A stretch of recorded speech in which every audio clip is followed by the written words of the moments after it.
In today's video, we're going to dive into a critical topic for any business owner, and that's understanding the net amount that goes into your pocket after selling your business. So whether you're a business owner planning to sell, an owner with no intention to sell, or an up-and-coming entrepreneur, this is vital information you need to know to get the most out of your business. As a certified financial planner, I've seen too many business owners get caught way off guard by how much or how little they end up with after a sale.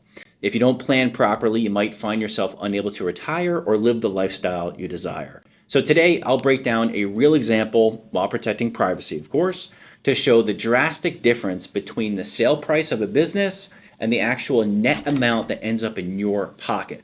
This will help you understand the importance of accurate financial planning before selling your business. In this case, we have a business potentially selling for $5.2 million. Now first, there's the broker fee, which is usually a percentage of the total sales price. And in this example, it's $285,000, which is just over 5%, and that's pretty standard in the industry. Next, we need to account for any outstanding debts the business has. So here's a breakdown of what this could look like. Business line of credit, $700,000. Sales tax payable, $32,000. Payroll payable, $40,000. Payroll liabilities, $6,000. And 5 trucks, $32,000. Add those up and we take off $810,000, bringing our total from 5.2 million to just over $4,100,000. Now let's talk taxes. First, there's the 20% long-term capital gains tax, which in this case comes out to $821,000.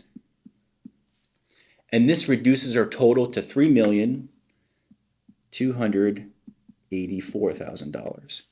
In addition, depending on where you live, there could be state taxes. So for example, in Pennsylvania, where I live, there's a 3.07% state tax, which comes out to $100,000, bringing our total proceeds to $3,184,000. On a side note, there are 9 states that have no personal income tax. So if you live in one of the following states, you can potentially avoid this tax. Keep in mind that capital gains are added to any salary you pay yourself that year, plus dividends and interest from any bank accounts or investment accounts you own, all of which are added together and contribute to your adjusted gross income number, then flowing to your total taxable income. So this is essentially the flow of the first page of your 1040 tax return. Now, I mention this so you can be prepared and aware of the potential tax consequences in the year you sell your business. Because in many cases, depending on how much you sell for, your income will be so high that there's a good chance you'll also trigger the 3.8% Medicare tax, which would take off another $121,000 here. That would bring our net total proceeds to $3,063,000.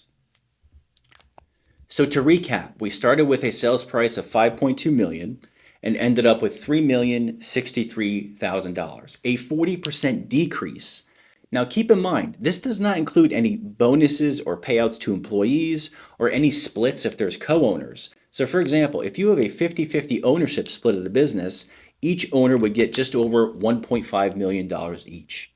Now, while $1.5 million is still a significant amount of money, if you're used to a particular lifestyle, say living off of $300,000 to $400,000 a year from the business between salary, benefits, and distributions, that amount will not be enough and you'll have to make some drastic lifestyle changes, which nobody usually wants to do. So it's crucial to crunch your numbers before going into sale and know how much you need to get out of the business. This way, when you approach a broker to sell, you know what your target sales price should be.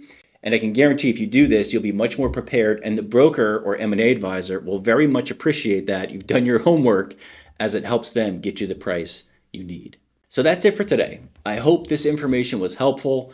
Remember to do your calculations and prepare thoroughly before starting the process of selling your business, and I will see you on the next one.